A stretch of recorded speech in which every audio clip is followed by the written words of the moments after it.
Hey guys, Snow is Random here, and I'm beat.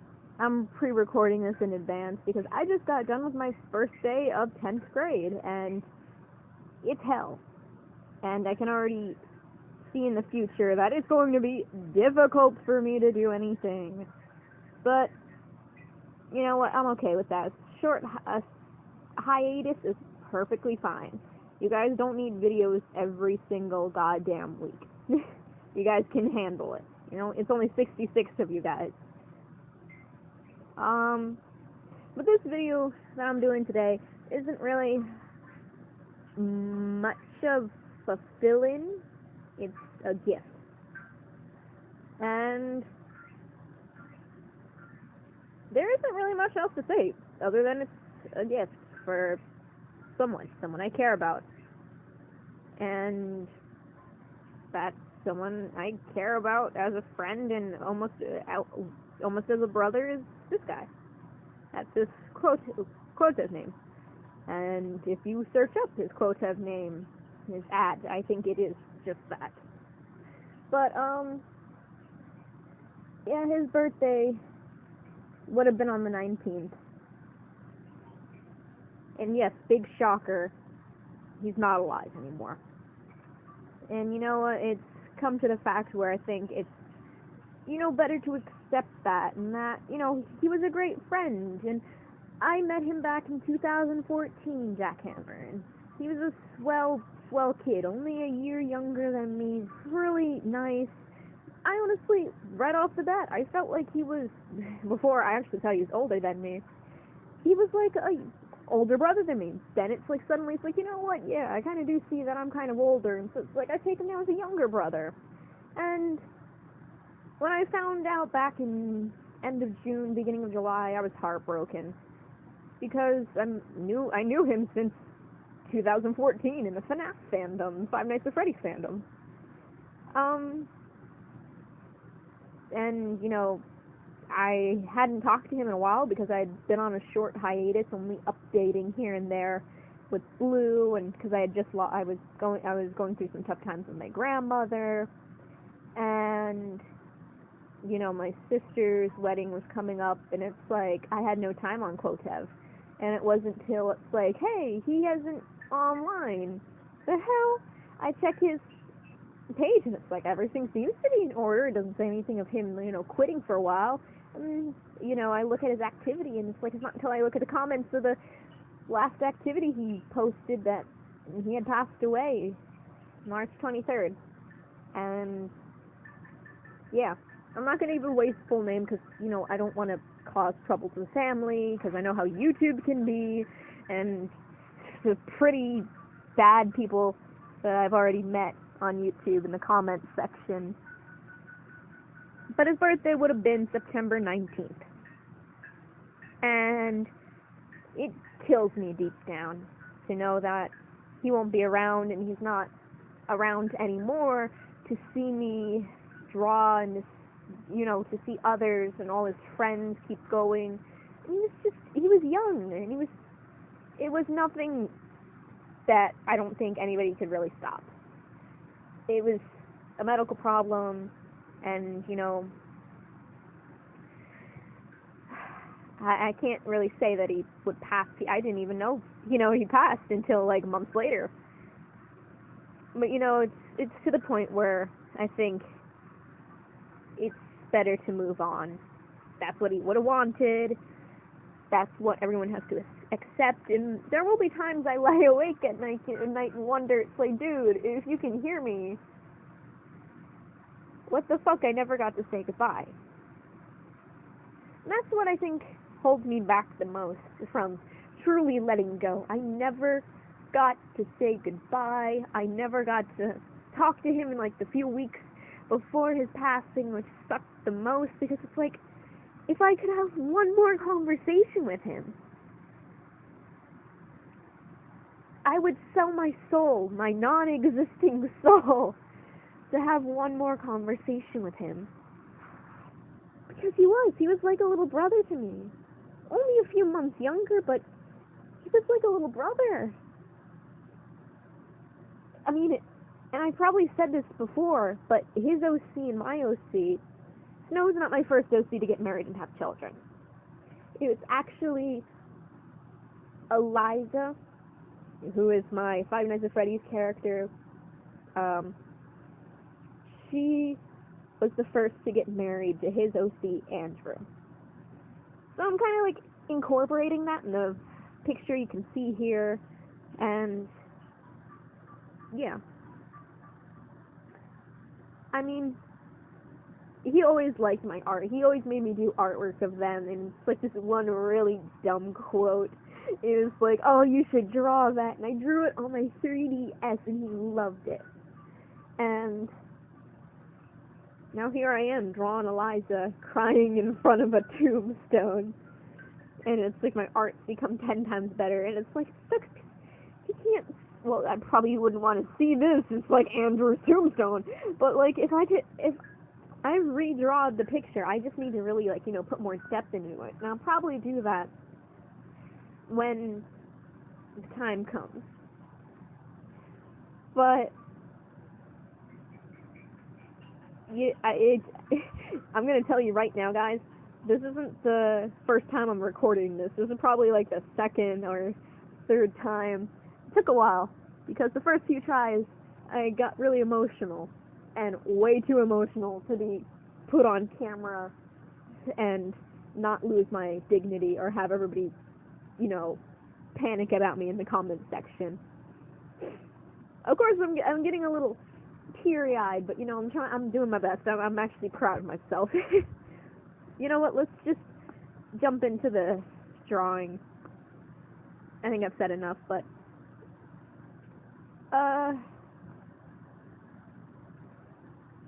some quick questions to probably clear up, and like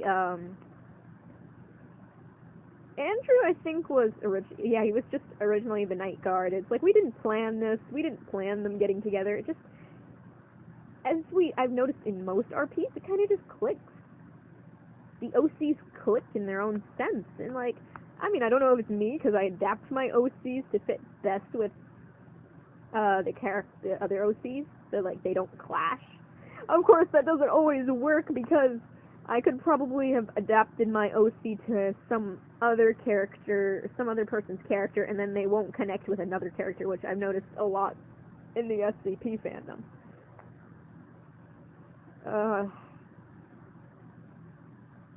Let's see. Yeah, and just Andrew and Eliza hit it off so well. It was like, after, and Eliza started out as a animatronic, and the whole thing was that she didn't remember how she died. She just she knew she wasn't truly an animatronic. She knew that she was once human, but she didn't know how she became animatronic. And it took Andrew, you know, coming there, becoming a night guard, staying there a few nights and talking to her, as, you know, of course, still, like, avoiding all the goddamn other animatronics, because the other ones still hated him. Chica, Bonnie, Foxy was the only one I think that didn't hate him, because it's like, he's like, I can't have Foxy hate me, it's like, yeah. And, you know, it took him going against all odds to save Eliza, and Eliza finally turned human again. She had her life back. Andrew technically saved her life, or she would have been stuck in that hellhole for eternity, technically. It wasn't until I think the second game that, you know, they agreed. It was like after, because then the table turned. Andrew had gone missing, had actually turned into an animatronic, and just like threw Eliza off, and Eliza's just like in complete panic, because it's like at that time she had a huge crush on him, and he understood that. It's like, oh yeah, Eliza's crushing on Andrew, and I'm like, yeah, you cool with that? He was like, yeah. And it's like, that's when we planned it. It's like, at the end of this, you want them to get, yeah, sure, why not? They can get together. And yeah, that started that. In the third game, they were married, we kind of skipped over the whole marriage part. You know, at that time we weren't so good at RPing, that kind of stuff. But then, you know, Eliza was pregnant. They had their first kid. And I think it was a girl. I can't remember what the girl's name. It either started with a C or an A, and that's all. We never got to RP the fourth game. And yeah, that was also one of my bigger issues, because I looked back on that RP, and that's when I noticed, because I was looking through my old account, and I'm like, oh look, there's that old RP with me and Jackhammer. Oh, I should go talk to him. We should really finish that. Even though I'm not into Five Nights at Freddy's fandom anymore, we both had gone into SCP, and I think he went over onto Overwatch and stuff like that, and I drifted off into Ed's World and stuff like that, and I tried touching Bendy in the machine, and then I'm like, nah. But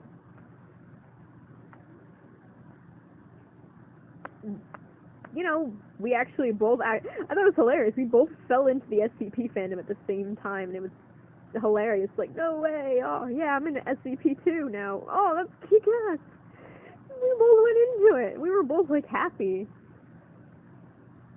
Oh my god, I remember he had Rex, which is his SCP that was allowed to walk the Foundation. It was kind of hard to explain. It was like, it's a safe, well, yeah, it's a safe that, you know, used the MTF, or the secret, I gotta stop calling it MTF.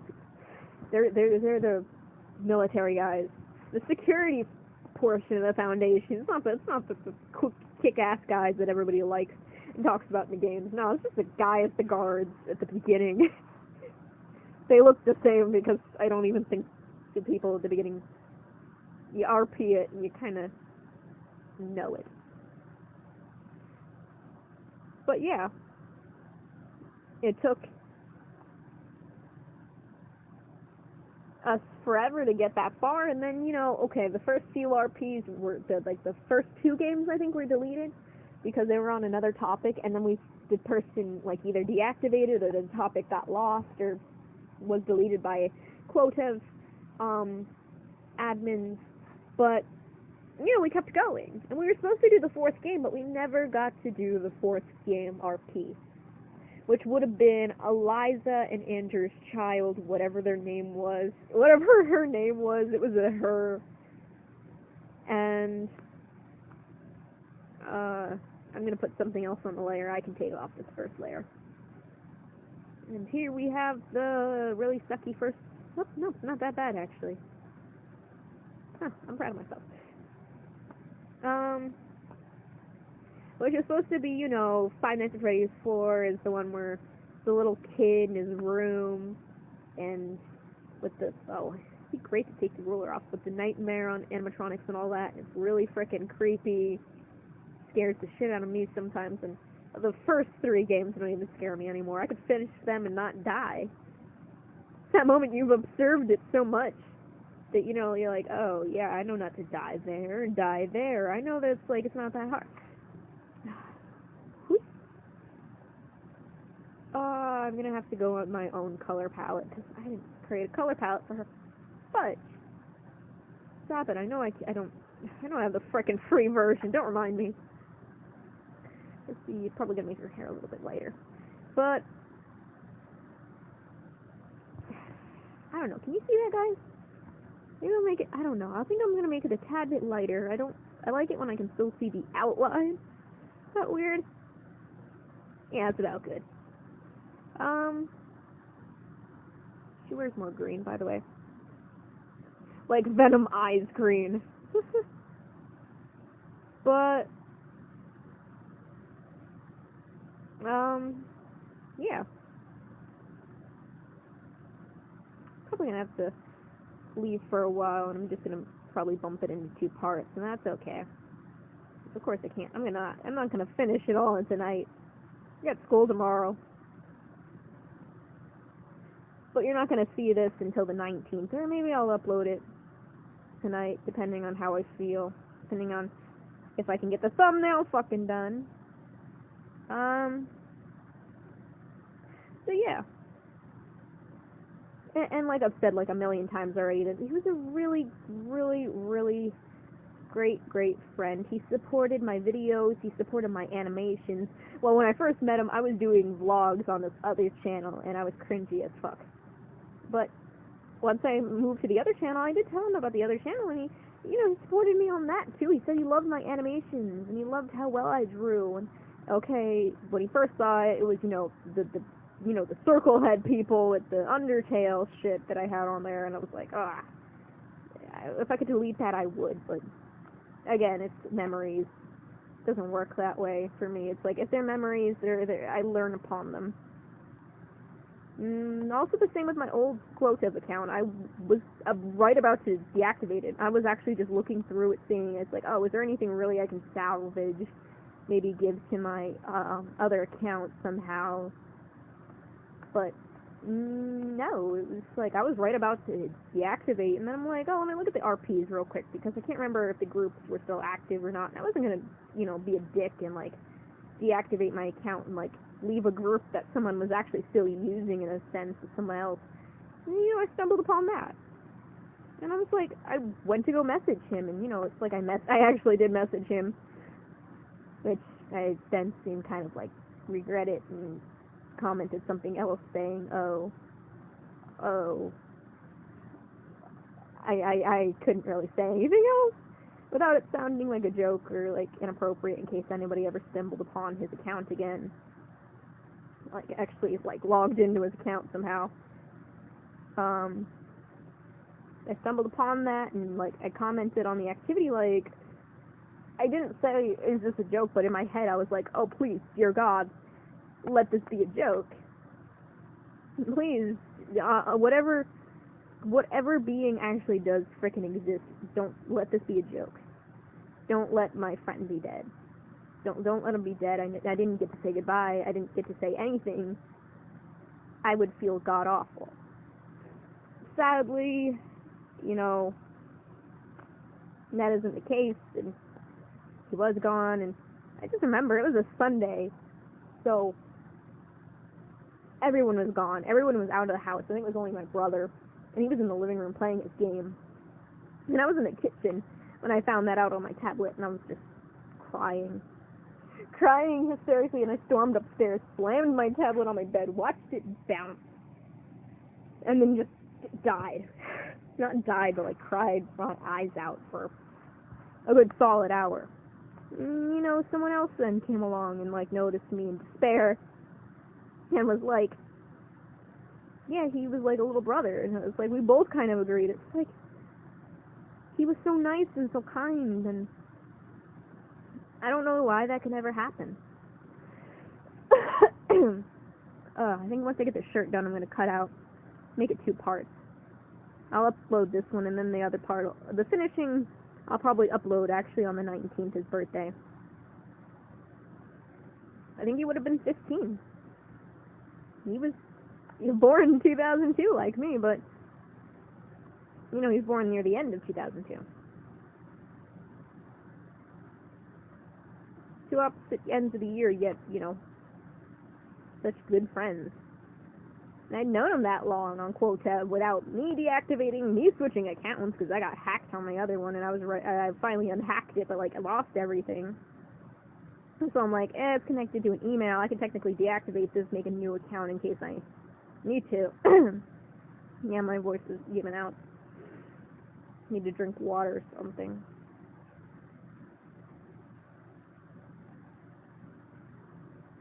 Now, my old account, if you can find it, which I highly doubt nobody can, unless I link it to somebody.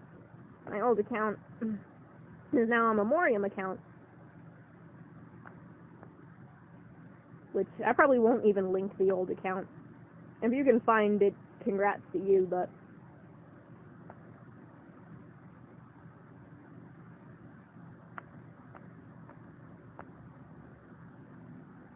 yeah, but I'm gonna finish this in the next video and upload this one tonight to tell you guys that this is what I'm doing.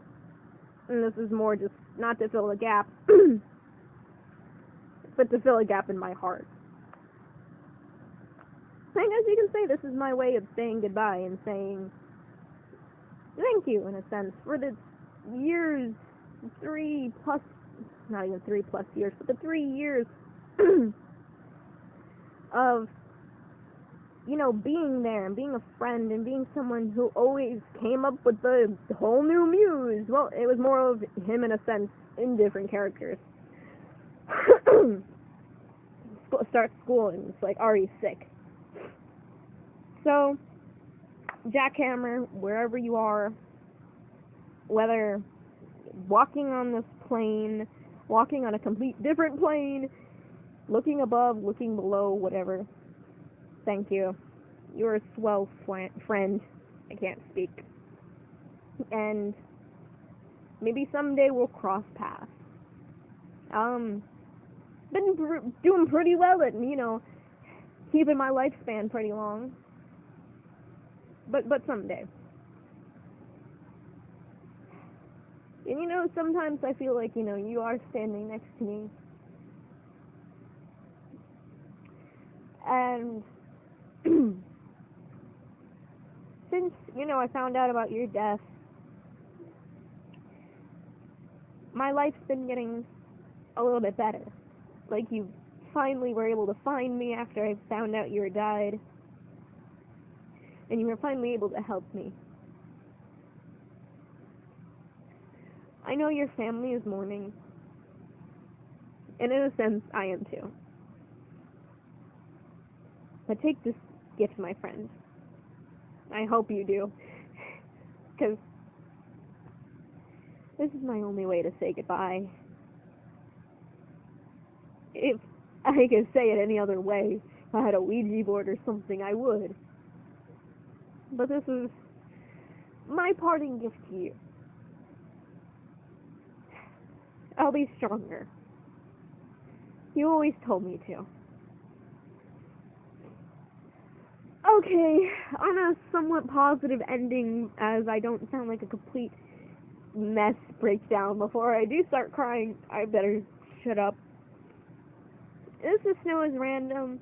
This is only part 1 of a drawing from my dear friend, who, maybe in the next video I'll sing a very morbid happy birthday, I don't know. But this is Snow is Random, and I will see you next time. How about that?